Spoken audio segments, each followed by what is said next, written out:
വളരെ രസകരമായിട്ടുള്ളൊരു കൺസെപ്റ്റാണല്ലേ parallel universe. ഇത് ഫിലോസഫിക്കലായിട്ടും religious ആയിട്ടും സയൻസിലും ക്വാണ്ടം മെക്കാനിക്സിലും ഒക്കെ ചെയ്തിട്ടുള്ള ഒരു വളരെ ഇൻട്രസ്റ്റിംഗ് ആയിട്ടുള്ള ഒരു ടോപ്പിക്കാണ്. ഇന്ന് നമ്മൾ പാരലൽ യൂണിവേഴ്സിൻ്റെ സാധ്യതകളെ പറ്റിയിട്ടാണ് ഈ വീഡിയോയിൽ ഡിസ്കസ് ചെയ്യാൻ പോകുന്നത്. ഞാൻ അനു വർഗീസ്. ഞാൻ റീസെൻ്റ്ലി യൂണിവേഴ്സിറ്റി ഓഫ് ലണ്ടനിൽ നിന്ന് PhD കഴിഞ്ഞ് ഞാനൊരു സയൻറ്റിസ്റ്റായിട്ട് വർക്ക് ചെയ്യാണ്. അപ്പോൾ കുറച്ച് രസകരമായിട്ടുള്ള ടോപ്പിക് അതിനൊരു ഡിസ്കസ് ചെയ്യണമെന്ന് ആണ് ഞാൻ വിചാരിക്കുന്നത്. അപ്പോൾ ഈ വീഡിയോയിൽ നമുക്ക് എന്താണ് parallel universe in quantum mechanics എന്നുള്ളതാണ് മെയിനായിട്ട് നമുക്ക് പറയാൻ ഉദ്ദേശിക്കുന്നത്. അപ്പോൾ ഫിലോസഫിക്കലായിട്ട് നോക്കി കഴിഞ്ഞാൽ എനിക്ക് തോന്നുന്നു ഒരുപാട് വർഷങ്ങളായിട്ട് ചർച്ച ചെയ്തുകൊണ്ടിരിക്കുന്ന ഒരു വിഷയമാണ് പാരലൽ യൂണിവേഴ്സ് എന്നുള്ളത്. അതായത് മറ്റൊരു ലോകത്ത് നമ്മളെപ്പോലെ മറ്റൊരു മനുഷ്യന്മാർ എന്ന് വെച്ച് കഴിഞ്ഞാൽ നമ്മൾ തന്നെ വേറൊരു രീതിയിൽ ചിലപ്പോൾ ജീവിക്കുന്നുണ്ടാവാം, അല്ലെങ്കിൽ നമ്മളുടെ പാസ്റ്റ് ചിലപ്പോൾ ഒരു വേറെ യൂണിവേഴ്സ് ആവാം, നമ്മുടെ ഫ്യൂച്ചർ ഒരു യൂണിവേഴ്സിൽ ജീവിക്കുന്നുണ്ട്. അങ്ങനെ നമ്മളുടെ ജീവിതത്തിൽ കടന്നു പോകുന്ന എല്ലാ നിമിഷങ്ങളും, അതായത് മനുഷ്യന്മാരെ മാത്രം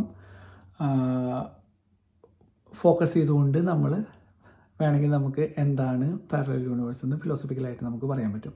റിലീജിയസ് ആയിട്ട് നമ്മൾ നോക്കിക്കഴിഞ്ഞ് കഴിഞ്ഞാൽ വരും ജന്മങ്ങൾ അല്ലെങ്കിൽ മുൻപത്തെ ജന്മങ്ങൾ ഇതിനെ പറ്റിയിട്ടൊക്കെ പറയുന്നുണ്ട്. ഇതൊക്കെ ഒരു എന്താ പറയുക, ഒരു മനുഷ്യൻ്റെ ഫിക്ഷണലായിട്ടുള്ളൊരു മൈൻഡ് സെറ്റിൽ നിന്ന് നമുക്ക് ഉണ്ടാക്കാൻ പറ്റുന്ന കുറച്ച് ചിന്തകളാണ്. എന്നാൽ സയൻസിലേക്ക് വരുമ്പോൾ ഇത് ഈ പറയുന്ന വിഷയം ചിലപ്പോൾ കുറച്ച് എന്താ പറയുക, ഒരു ഓവർ ഹൈപ്പും കൂടിയുള്ളതാണ്. ക്വാണ്ടം മെക്കാനിക്സിന് ഭയങ്കരമായിട്ട് ബേസ്ലെസ് ആയിട്ടുള്ള കുറേ ഹൈപ്പ് കിട്ടിയിട്ടുണ്ട്. എന്നാൽ ഇപ്പോൾ ഒരു ക്വാണ്ടം മെക്കാനിക്സ് സയൻറ്റിസ്റ്റായിട്ട് നിൽക്കുന്ന ഒരാളോട് നമ്മളിത് പറഞ്ഞു കഴിഞ്ഞാൽ ഒരു തരത്തിലും ഇപ്പോൾ നമുക്കിത് കൗണ്ടർ ചെയ്യാനോ ഫൈറ്റ് ചെയ്യാനോ പറ്റാത്ത തരത്തിൽ അവർക്കത് പ്രൂവ് ചെയ്യാനും പറ്റും തിയററ്റിക്കലായിട്ട്. അപ്പോൾ ക്വാണ്ടം മെക്കാനിക്സിൽ പാരലൽ യൂണിവേഴ്സ് അല്ലെങ്കിൽ മൾട്ടി യൂണിവേഴ്സ് എന്നുള്ള കൺസെപ്റ്റ്, ഇപ്പോൾ ഒരു കോസ്മോളജി കൺസെപ്റ്റിലാണ് നമ്മൾ നോക്കണമെന്നുണ്ടെങ്കിൽ നമ്മളുടെ ഒരു യൂണിവേഴ്സ് എക്സിസ്റ്റ് ചെയ്യുന്നുണ്ട്. ആ യൂണിവേഴ്സിലാണ് നമ്മളും നമ്മുടെ സൗരയൂഥവും അതുപോലെ തന്നെ ബില്യൺ കണക്കിന് നക്ഷത്ര സമൂഹങ്ങളുമുള്ള ഒരു യൂണിവേഴ്സ് നമ്മളുടെ. ഈ യൂണിവേഴ്സിലാണ് നമ്മൾ പറയുന്നത് ഐൻസ്റ്റീൻസ് ലോ ഓഫ് എന്താ പറയുക ജനറൽ റിലേറ്റിവിറ്റി ഒക്കെ ബാധകമായിട്ടുള്ളത്. അതായത് പ്രകാശത്തിൻ്റെ വേഗതയെക്കാളും വേഗതയിൽ മറ്റൊന്നിനും സഞ്ചരിക്കാൻ പറ്റില്ല എന്ന് പറയുന്ന കൺസെപ്റ്റ് ഉള്ളതൊക്കെ ആയിട്ടുള്ള യൂണിവേഴ്സിലാണ് നമ്മൾ. ഈ ഫിസിക്സ് അല്ലാതെ, ഈ സയൻസ് അല്ലാതെ, ഈ എന്താ പറയുക ചട്ടക്കൂടുകളല്ലാത്ത മറ്റൊരു യൂണിവേഴ്സ് ഉണ്ട്. അവിടെ ചിലപ്പോൾ പ്രകാശത്തിന് ചിലപ്പോൾ സഞ്ചരിക്കാൻ സാധിക്കുന്നുണ്ടാവില്ല, അല്ലെങ്കിൽ ഇതുപോലത്തെ ഒരു മീഡിയം ഉണ്ടാവില്ല, അല്ലെങ്കിൽ ചിലപ്പോൾ നമ്മൾ കാണുന്ന മാറ്റർ എന്ന് നമ്മൾ പറയുന്ന മാറ്റർ ഈ പറയുന്നതായിരിക്കില്ല, ചിലപ്പോൾ മറ്റേതെങ്കിലും ഒരു രൂപമായിരിക്കാം മാറ്ററിന് എന്നൊക്കെ പറയുന്ന വേറെ ഒരു തരം യൂണിവേഴ്സ്. അതെന്താണെന്ന് എക്സ്പ്ലെയിൻ ചെയ്യാൻ പറഞ്ഞു കഴിഞ്ഞാൽ ഈ യൂണിവേഴ്സിൽ നിന്നുകൊണ്ട് നമുക്കത് പറ്റില്ല. അതാണ് ആ യൂണിവേഴ്സിൻ്റെ പ്രത്യേകത. അതാണ് കോസ്മോളജിക്കലായിട്ട് അതുപോലത്തെ ബില്യൺ കണക്കിന്, അതായത് നമുക്ക് ഒരു സൂര്യനുള്ളതുപോലെ നമ്മളുടെ സ്വന്തം യൂണിവേഴ്സിൽ കോടാനുകോടി സൂര്യനുകൾ അല്ലെങ്കിൽ നക്ഷത്രങ്ങൾ വേറെയുണ്ട്, അതിന് ചുറ്റും ഗ്രഹങ്ങളുണ്ട്. അത് വേറെ വിഷയം. ഇതല്ലാതെ ഈ പറഞ്ഞതെല്ലാം കൂടി വീണ്ടും പലതുണ്ട് എന്ന് പറയുന്നതാണ് മൾട്ടി യൂണിവേഴ്സ് കോസ്മോളജിക്കൽ സ്കെയിലിൽ നമ്മൾ പറയുകയാണെങ്കിൽ പറയാൻ പറ്റുന്നത്. അതെന്താണെന്ന് നമുക്ക് എക്സ്പ്ലെയിൻ ചെയ്യാനും പറ്റില്ല, എന്നാൽ തിയററ്റിക്കലായിട്ട് നോക്കിക്കഴിഞ്ഞാൽ അതിനുള്ള സാധ്യതകൾ തള്ളിക്കളയാനും പറ്റില്ല. അതാണ് കോസ്മോളജിയിലെ മൾട്ടിവേഴ്സ്. ഇനി നമുക്ക് നമ്മളുടെ ക്വാണ്ടം മെക്കാനിക്സിലുള്ള പാരലൽ യൂണിവേഴ്സാണ് ഇതിൽ ഏറ്റവും രസകരമായിട്ടുള്ളൊരു പാരലൽ യൂണിവേഴ്സ്. ഇൻ കേസ് അത് ഉണ്ട് എന്നുണ്ടെങ്കിൽ നമ്മൾ ഇപ്പോൾ ആയിരിക്കുന്ന ഈ സ്പേസിൽ, അല്ലെങ്കിൽ നമ്മളിപ്പോൾ ആയിരിക്കുന്ന ഇതേ മാറ്ററിൽ തന്നെ, അല്ലെങ്കിൽ ഇപ്പോൾ എൻ്റെ ഈ ബോഡി ഇപ്പോൾ ഇവിടെ നിന്ന് സംസാരിക്കുന്നുണ്ട്, ഇതിനൊപ്പം തന്നെ വേറെ ഒരു യൂണിവേഴ്സിലും ഇത് അല്ലെങ്കിൽ ഇതിനോടനുബന്ധമായിട്ടൊരു സംഭവം സംഭവിക്കുന്നുണ്ട്. അത് പക്ഷേ വേറൊരു സ്ഥലത്തല്ല. മറ്റേ കോസ്മോളജിക്കൽ സ്കെയിലിൽ പറയുന്നത് പോലെ ഈ യൂണിവേഴ്സിൻ്റെ ഇപ്പുറത്തെ യൂണിവേഴ്സിലല്ല ആ സംഭവം സംഭവിക്കുന്നത്, ഇതിനുള്ളിൽ തന്നെ സംഭവിക്കുന്നതാണ്. അതെങ്ങനെയാണ് എന്ന് നമുക്കൊന്ന് നോക്കാം. ഇതിൽ പ്രധാനമായിട്ടും യൂസ് ചെയ്യുന്നൊരു വാക്ക് എന്ന് പറയുന്നത് മെനി വേൾഡ് ഇൻ്റർപ്രിറ്റേഷൻ അഥവാ MWI എന്ന് പറയുന്നതാണ്. അപ്പോൾ ഇത് പറയാൻ വേണ്ടിയിട്ട് നമ്മൾ കുറച്ചും കൂടെ ഡീപ്പായിട്ട് പോകേണ്ടി വരും.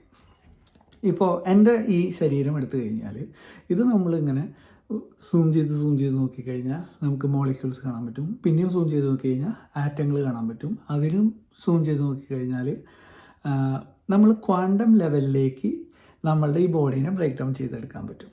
ആ ബ്രേക്ക് ഡൗണിൽ എന്താ പറയുക, ക്വാണ്ടം പാർട്ടിക്കിളുകളുണ്ട്. എന്ന് വെച്ചാൽ ഇലക്ട്രോണുകളുണ്ട്, പ്രോട്ടോണുകളുണ്ട്, ന്യൂട്രോണുകളുണ്ട്. അങ്ങനെ ക്വാണ്ടം മെക്കാനിക്സിൻ്റെ കീഴിൽ വരുന്ന കണങ്ങൾ നമ്മളുടെ ശരീരത്തിൽ അല്ലെങ്കിൽ നമ്മളുടെ ചുറ്റിലുമുള്ളതും ഈ പ്രപഞ്ചത്തിലെല്ലാം എന്താ പറയുക, ഒരു മാറ്റർ എന്ന് പറയുന്നതിൻ്റെ അടിസ്ഥാനം ഈ ഇലക്ട്രോണുകൾ, അല്ലെങ്കിൽ അതിലും താഴോട്ട് പോയി കഴിഞ്ഞാൽ ക്വാക്സ്, പിന്നെയും താഴോട്ട് പോയി കഴിഞ്ഞാൽ സ്ട്രിങ് തിയറിയിൽ പറയുന്നത്. അതൊന്നും പൂർണ്ണമായിട്ടും ഡെവലപ്പായിട്ടുള്ള തിയറി അല്ലെങ്കിൽ പോലും അങ്ങനെയുള്ള തിയറികളും ഉണ്ട്.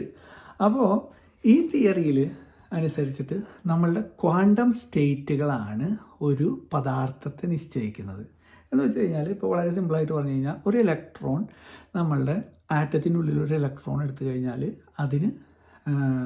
അതിൻ്റെ സ്പിന്നുകൾ നോക്കി രണ്ട് ഇലക്ട്രോൺ എൻറ്റാങ്കിൾഡ് ആയിട്ടുള്ള 2 ഇലക്ട്രോണുകളാണ് ഒരു പദാർത്ഥത്തിന് രൂപം കൊടുക്കുന്നത് എന്നുണ്ടെങ്കിൽ ഒരു ഇലക്ട്രോൺ ആയിരിക്കും മറ്റൊരു ഇലക്ട്രോണിൻ്റെ ഗതി നിശ്ചയിക്കുന്നത്. എന്താണ് ആ ഇലക്ട്രോൺ, ഇത് രണ്ടും ഡിപ്പെൻഡൻ്റ് ആണ്. ഈ ഇലക്ട്രോൺ നെഗറ്റീവ് ആകുമ്പോൾ മറ്റേ ഇലക്ട്രോൺ എന്താ പറയുക, negative in the sense up spin ആകുമ്പോൾ ഇതിൻ്റെ സ്പിന്നിങ് ഒരു ഡയറക്ഷനിലാണ് എന്നുണ്ടെങ്കിൽ രണ്ടാമത്തെ ഇലക്ട്രോണിൻ്റെ അതിൻ്റെ ഓപ്പോസിറ്റ് ഡയറക്ഷനിലായിരിക്കും അതിൻ്റെ സ്പിന്നിങ് ഉണ്ടാവുക. ഇത് ക്വാണ്ടം മെക്കാനിക്സിൽ ഏത് തലത്തിൽ എടുത്തു കഴിഞ്ഞാലും ഇത്തരത്തിൽ തന്നെയാണ് സംഭവിക്കുന്നത്.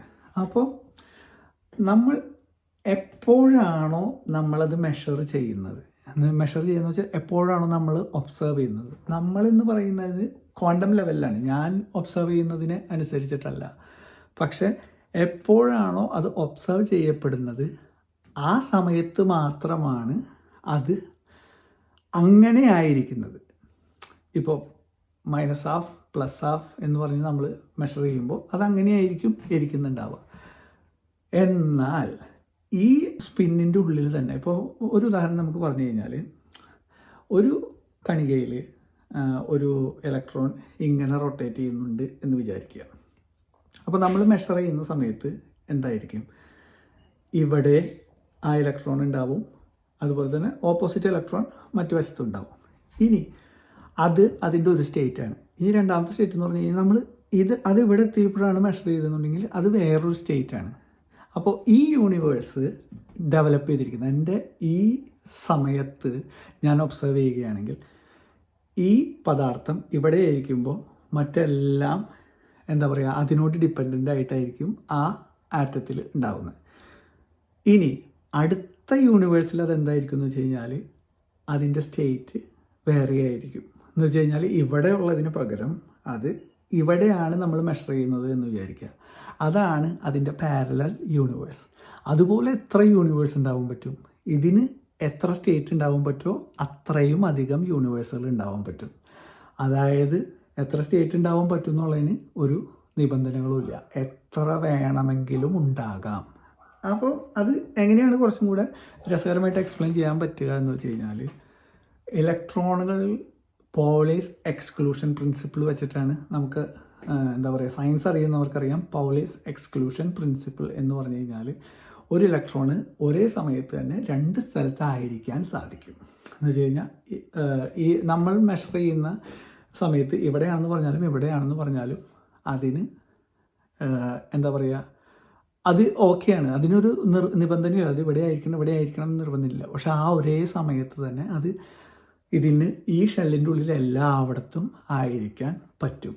അതുപോലെ അതായത് നമ്മളെ മെഷർ ചെയ്യുമ്പോഴുള്ള സ്ഥലം എവിടെയാണോ അതിനനുസരിച്ചിട്ടാണ് ഇപ്പോഴത്തെ നമ്മൾ ഈ പറയുന്ന അല്ലെങ്കിൽ നിങ്ങൾ എന്നെ കാണുന്ന യൂണിവേഴ്സ് ഡെവലപ്പ് ആയിരിക്കുന്നത്.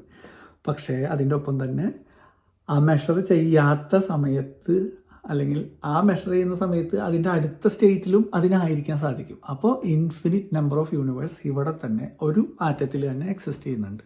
ഇത് ഇനി എന്താ, ഇപ്പോൾ ഞാൻ ഈ സംസാരിക്കുന്ന വിഷയങ്ങൾ തന്നെയാണോ ആ യൂണിവേഴ്സിൽ സംസാരിക്കുക, അതിന് യാതൊരു നിർബന്ധമില്ല.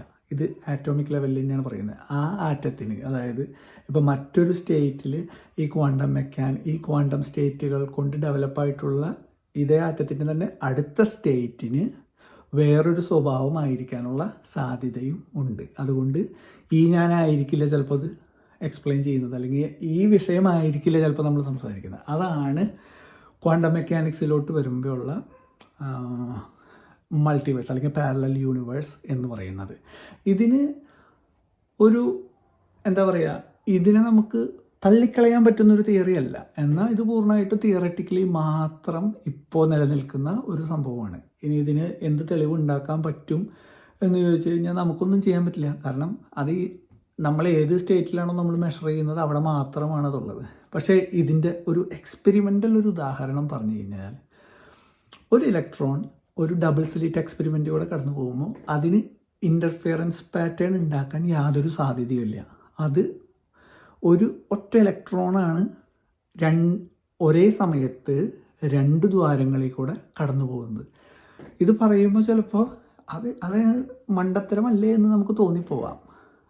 അതാണ് അതിൻ്റെ ഏറ്റവും വലിയ പ്രത്യേകത എന്ന് വെച്ച് കഴിഞ്ഞാൽ 2 ദ്വാരങ്ങൾ, ഒരു ഇലക്ട്രോൺ നമ്മൾ കടത്തിവിടുന്നു.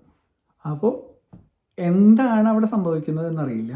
ഈ ദ്വാരത്തിൽ കൂടെയും പോയി അവിടെ ഒരു ലൈറ്റിൻ്റെ പാറ്റേൺ രൂപപ്പെടുന്നുണ്ട്.